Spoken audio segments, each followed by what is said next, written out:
नमस्कार दोस्तों, welcome to market. क्या लगता है आज के इस वीडियो में हम डिस्कस करेंगे निफ्टी और बैंक निफ्टी का ईओडी सेटअप क्या है, और साथ में डिस्कस करेंगे इंट्राडे में कौन से लेवल के ऊपर बुलिश और किस लेवल के नीचे बेयरिश देखना चाहिए, और साथ में आज हम गोल्ड, सिल्वर, फिन निफ्टी और सेंसेक्स का लेवल पे भी डिस्कस करेंगे, और ऑल एसेट क्लास क्या चार्ट क्या इंडिकेट कर रहा है, प्लस ब्रेथ।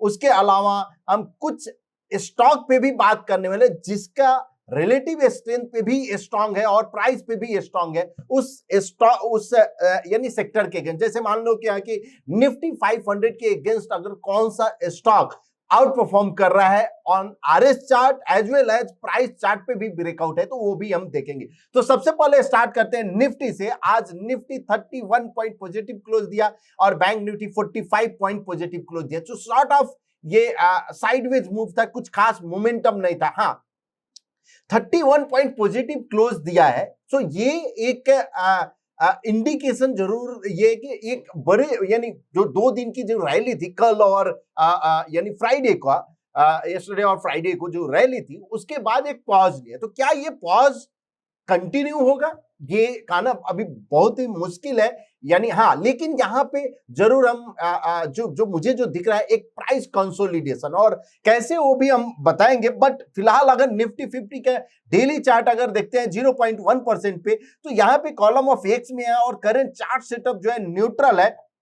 हाँ, अगर आप लॉन्ग है तो आपके लिए जो 21,980 जो है वो एक पैटर्न फेलियर लेवल है, बिकॉज 21980 के नीचे अगर क्लोज होता है तो आपका लॉन्ग पोजीशन का जो पैटर्न जो है यानी स्टॉप लॉस जो पैटर्न फेल हो जाएगा। अगर 21,800 के नीचे अगर क्लोज हुआ तो ये क्लियर इंडिकेशन रहेगा कि अब जो हाइट ऑफ हायर बॉटम जो फॉर्मेशन हो रहा है वो पॉसिबिलिटी है कि ये ट्रेंड चेंज होकर अब यहां से अब बेयरिश मूव की तरफ जा रहा है। तो उस पर आप जरूर ध्यान रखिए। 21,800 फिलहाल जो एंकर पॉइंट के भी ऊपर में ट्रेड हो रहा है। हाँ, यहां पे लॉन्ग कॉलम ऑफ एक्स इस तरह का जब फॉर्मेशन होता है तो जनरली जो है कॉलम कंसोलिडेशन होता है, जो मेरा अपना एक्सपीरियंस। बट सी जो दिख रहा है वही करना चाहिए। कुछ अजम्पशन नहीं होता है क्या होगा, बट अगर यहाँ पे ट्रायंगल फॉर्मेशन होता है और उसके बाद का ब्रेकआउट, तो वो एक इंटरेस्टिंग जरूर होगा।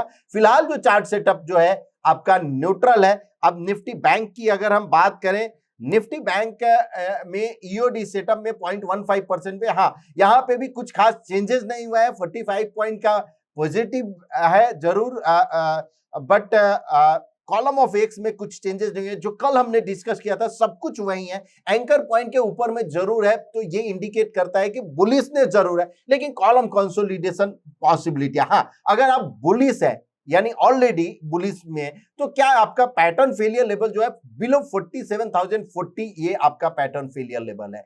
तो अब बात करते हैं निफ्टी का, यानी इंट्राडे में निफ्टी का लेवल क्या हो सकता है कल के लिए। तो ये इंडिकेशन जरूर आपको ये इंट्राडे यानी दिख रहा है। आज ये क्लियर साइडवेज मूव था, कुछ भी नहीं हुआ, वही 40 पॉइंट ऊपर, 20 पॉइंट फिर नीचे, 30 पॉइंट ऊपर, ऐसे ही पूरे दिन रहा। लेकिन हाँ, स्टॉक स्पेसिफिक मोमेंटम रहा। स्मॉल कैप, मिड कैप ये कंटिन्यू आउट परफॉर्म कर रहे हैं। कल अंडर परफॉर्म किया, आज फिर से आउट परफॉर्म किया है। और अप्रैल 1 को ही हमने ये डिस्कस किया था कि सीजनलिटी के हिसाब से अप्रैल मंथ जो है मिड कैप, स्मॉल कैप ये आउट परफॉर्म करता है और कंटिन्यू कर रहा है। सो शायद हिस्ट्री जो है रिपीट हो रहा है।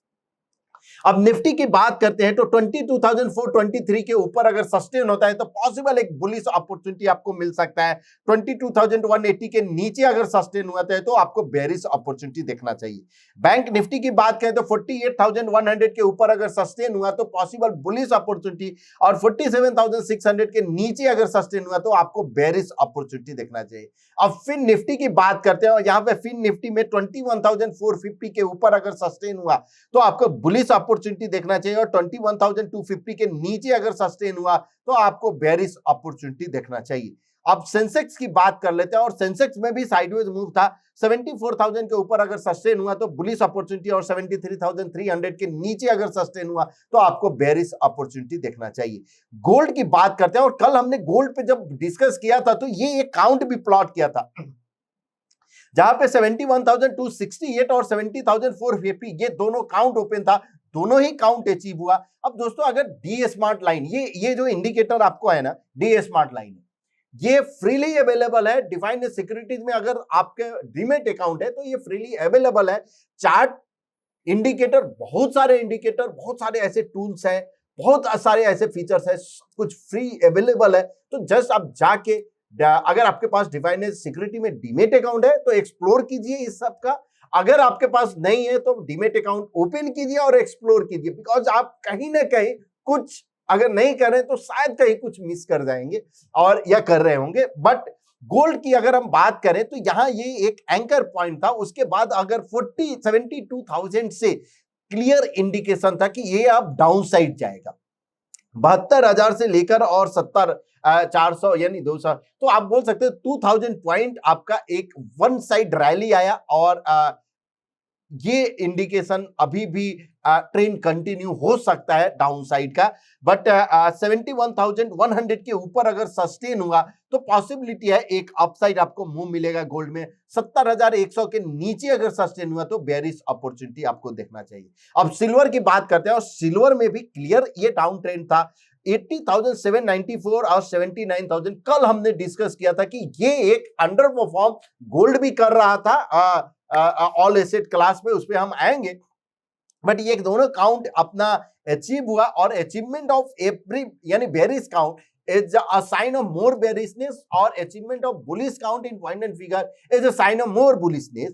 तो यहां पे अगर ये bearishness अगर है तो क्या ट्रेंड कंटिन्यू रहेगा? हाँ, अगर 80,200 के ऊपर अगर सस्टेन हुआ तो पॉसिबल जोन जो दिख रहा है 81,000 तक आपको दिख रहा है। लेकिन 79,400 के नीचे अगर सस्टेन हुआ तो आपको पॉसिबिलिटी है एक ट्रेंड और कंटिन्यू हो सकता है, और वो लेवल जो पॉसिबिलिटी जो कि 78,800 और 78,300 तक जा सकते हैं। तो ये इस पे आप नजर रखिए। और ये यहाँ पे भी डी स्मार्ट, अब जी डी स्मार्ट लाइन एक ऐसा इंडिकेटर जहां आप किसी भी चार्ट यानी चार्टिंग मेथड पे आप अप्लाई कीजिए, ये परफेक्टली बैठता है। हाँ, विप्सॉ फेज आता है, ऐसा नहीं विप्सॉ फेज नहीं आएगा, विप्सॉ फेज तो आएगा ही, और हर एक मेथड में विप्सॉ फेज आएगा। एक ही मेथड है जहां पे विप्सॉ फेज नहीं आता है, जब आप ट्रेड नहीं करते हो। बिकॉज जब ट्रेड नहीं करेंगे तो विप्सॉ फेज ही नहीं आएगा। जब ट्रेड करोगे तो विप्सॉ फेज आएगा। विप्सॉ को लेना पड़ता है आपके अकाउंट में ही। हाँ, जैसे आप अकाउंट में प्रॉफिट लेते हो वैसे ही विप्सॉ फेज का जो लॉस भी है आप अपने अकाउंट में लेना, और ये पार्ट है आपके ट्रेडिंग का। इसलिए विप्सॉ को रिमूव करने अगर आप जाओगे तो उसका कॉस्ट होता है। बोलता है कि यहाँ की मुझे ट्रेंड मिले, विप्सॉ नहीं मिले, तो भैया अगर ट्रेंड अगर आपका है तो विप्सॉ किसका? विप्सॉ भी आपका, करेक्ट। सो इसलिए ये हर एक मेथड में विप्सॉ भी आता है। विप्सॉ केवल आपको कंटिन्यू करना है सेम मेथड से, और उसको कंटिन्यू करें। अब देखते हैं यहां पे ओपन इंटरेस्ट के हिसाब से क्या इंडिकेट कर रहा है। तो अभी 22,000 ये एक बेस जरूर है, 22,000 का एक सपोर्ट सिग्निफिकेंट, हाँ मल्टीपल 22,400 22,500 ये सब सपोर्ट रेजिस्टेंस है, लेकिन मेजर रेजिस्टेंस 23,000। तो 22,000 23,000 ये जो है ये एक मेजर सिग्निफिकेंट सपोर्ट और रेजिस्टेंस ओआई के हिसाब से दिख रहा है। अब जोन में अगर हम गए और ऑल एसेट क्लास क्या इंडिकेट करें, तो यहाँ पे ऑल एसेट क्लास के लिए हम सेव चार्ट और डी स्मार्ट में जाते हैं। और यहाँ यस ये जो है क्लियर गोल्ड अभी भी अंडर परफॉर्म कर रहा है। All asset class GS composite भी under perform because column of O में है। यहाँ यूएसडी आईएनआर भी कॉलम ऑफ ओ में है। अगर ये ट्रेंड कंटिन्यू रहता है ऑल एसेट क्लास का, यानी अंडर परफॉर्मेंस कंटिन्यू रहता है, गोल्ड डी स्मार्ट लाइन के नीचे अगर आ जाता है तो एक इक्विटी मार्केट के लिए एक गुड साइन होगा। फर्स्ट साइन पॉसिबिलिटी है कि फिर से एक रैली आपको मिले। लेकिन अगर ये अंडर परफॉर्मेंस नहीं रहता है और यहां से आउट परफॉर्म करता है तो that will be a bad sign for the equity. इसलिए आपको एवरी डे ये देखना जरूरी है क्या गोल्ड आउट परफॉर्म कर रहा है, जीएस कंपोजिट आउट परफॉर्म कर रहा है, अंडर परफॉर्म कर रहा है, यूएसडी आईएनआर आउट परफॉर्म कर रहा है, अंडर परफॉर्म कर रहा है। तो हम डेली भी बात करते रहते हैं और हम करते रहेंगे क्या। अब एक और चार्ट देखते हैं जहां पे ऑल इंडेक्स अपॉन निफ्टी 50 और मिड स्मॉल 400। यहां पे अगर आप देखो मिड कैप और small cap clear out performer यहां पे आउट परफॉर्मेंस दिखाया है, और कल अंडर परफॉर्मेंस था और आज आउट परफॉर्म दिखाया है। तो ये ट्रेंड हो सकता है कि कंटिन्यू रहे, बिकॉज यहाँ कंटिन्यूअस जो है ये कॉलम ऑफ एक्स में जा रहा है और एवरी यानी follow through double top by आ रहा है पॉइंटेड फिगर, तो इसलिए आप इस पे नजर रखिए। अब आते हैं वीडियो के लास्ट पार्ट पे, जहां पे स्टॉक सिलेक्शन का। तो आप ऐप में गए और आर जोन में यहाँ एक आरएस स्कैनर है, और आरएस स्कैनर में अगर हम बात करते हैं पीएनएफ प्राइस और आरएस स्कैनर, यहां हमने सिलेक्ट किया निफ्टी 750 और 750 हम सिलेक्ट करते हैं।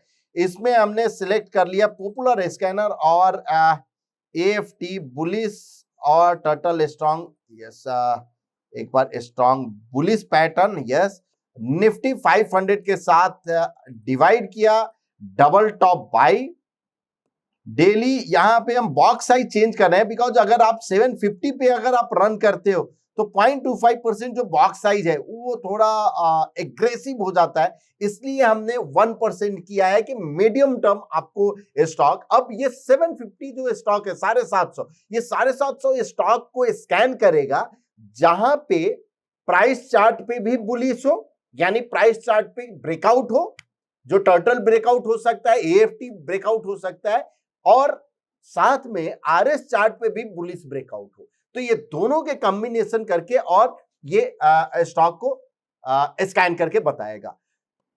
और इस प्रकार ये 750 जो स्टॉक है इसको स्कैन कर लिया। अब यहां से हम फ्रॉम डीबीएस से शॉर्ट किए, इसलिए कि मुझे चाहिए अगर लॉन्ग साइड है तो मुझे स्टॉप लॉस क्या है, यानी पैटर्न फेलियर लेवल क्या है। तो यहाँ पे 6% है। अभी लोधा ये एक इंटरेस्टिंग कैंडिडेट मुझे दिख रहा है। मिधानी जो है ये दिख रहा है। अब एक बार हम लोधा का चार्ट ओपन करते हैं कि वहां पे क्या इंडिकेशन है। यस, और 1% का चार्ट, क्लियर अप ट्रेंड, उसके बाद कंसोलिडेशन और ब्रेकआउट। आपको याद होगा बीएसई जो स्टॉक था जब हमने न्यूज़लेटर में कवर किया था लास्ट वीक, तो कुछ इस तरह का ही फॉर्मेशन था, और ये पॉसिबिलिटी है 1344 और 1561, पैटर्न फेलियर लेवल 1 बिलो 1150, तो इस पे आप नजर रखिए। मिधानी जो है यहाँ पे भी इंटरेस्टिंग मुझे दिख रहा है। उसके बाद पटेल इंजीनियरिंग है, पटेल इंजीनियरिंग पे नजर रखिए, और यस आउट परफॉर्मेंस जरूर दिख रहा है। तो ये एक स्टॉक है। GRAC, ये एक स्टॉक मुझे दिख रहा है जो चार्ट सेटअप बहुत ही बढ़िया दिखा है मुझे। यस, ये आप देखो एक कंसोलिडेशन जोन है जो कि अगस्त सितंबर से लेकर और अभी तक कंसोलिडेट हो रहा था, अब ब्रेकआउट दिया है।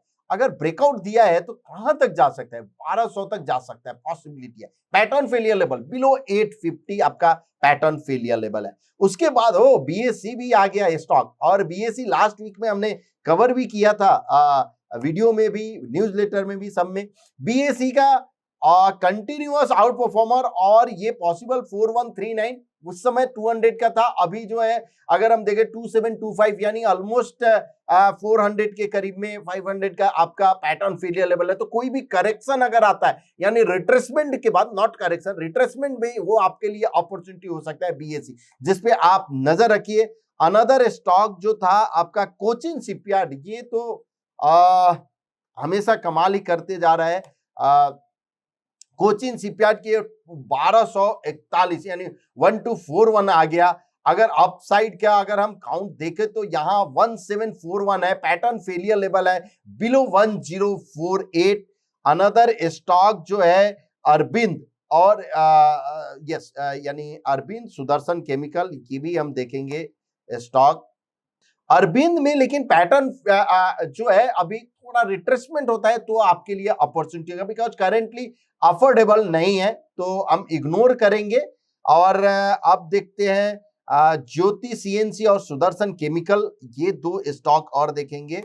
ज्योति सीएनसी में जो स्टॉक है बुलिश एबीसी फॉर्मेशन हुआ है, यहाँ पे ब्रेकआउट दिख रहा है, और पॉसिबिलिटी 1135 का ये अपसाइड काउंट है, 700 का ये पैटर्न फेलियर लेवल है। अनदर स्टॉक सुदर्शन केमिकल, ये भी स्टॉक केमिकल तो आउट परफॉर्म करते ही जा रहा है और कंटिन्यूअस ये आउट परफॉर्मेंस हो सकता है, बट करंटली अगर रिस्क रिवार्ड फेवरेबल है, 618 जो है पैटर्न फेलियर लेवल है, यानी 100 रुपीज का कोई भी retracement that will B an opportunity. तो इस तरह अगर हम देखें तो पूरे 750 स्टॉक स्कैन किया और 1 2 3 4 5 6 7 8 9 10 11 12 13 यानी 13 स्टॉक जो है ये शॉर्टलिस्ट किया। अब 13 स्टॉक में भी आपके लिए अगर मान लो कि हमको नॉट मोर देन 10% अगर जो रिस्क फेवरेबल है, तो मेरा जो है GRAC के ऊपर जितने भी स्टॉक है उस पे ही हम ध्यान रखेंगे, या जो स्टॉक इधर कहीं आगे चल के शॉर्ट टर्म या मीडियम टर्म में रिस्क रिवार्ड अगर देता है तो हम उस पर ध्यान रखेंगे। तो इस तरह ये जो PNF RS जो है इंडिकेशन है कि जहां पे प्राइस पे भी ब्रेकआउट है और RS पे भी ब्रेकआउट है। हाँ दोस्तों, अगर इस तरह के जो हम डिस्कशन करते हैं इसमें बहुत सारे सेटअप बात करते हैं, बहुत सारे टेक्निकल टर्म पे बात करते हैं। अगर आपको लगता है कि इसमें और आपके टेक्निकल नॉलेज में को इनहांस करना है तो दिल्ली में 5th और 6th मई को मंथन प्रो है, तो अगर आपने रजिस्टर कर लिया है तो हम जरूर मिलेंगे 5th और 6th में का। अगर आपने रजिस्ट्रेशन नहीं किया है तो जल्दी जाके रजिस्ट्रेशन कीजिए। और इसके अलावा हम लोग बहुत कुछ बात वहां पे करने वाले हैं, जैसे ऑप्शन ग्रीक के बेस पे कैसे आपको दिखना चाहिए, चार्ट के बेस पे कैसे आप ट्रेडिंग अपॉर्चुनिटी देख सकते हो, फंडामेंटल यानी टेक्नो फंडा इस पे भी बात करने वाले हैं। साथ साथ मंडे को यानी रियल मार्केट में इसको एग्जीक्यूट कैसे है इस पे भी बात करने वाले हैं। सो होप आपको ये वीडियो पसंद आया। अगर पसंद आए तो प्लीज अपने दोस्तों के बीच शेयर कीजिए, लाइक कीजिए एंड कमेंट कीजिए। Thank you so much.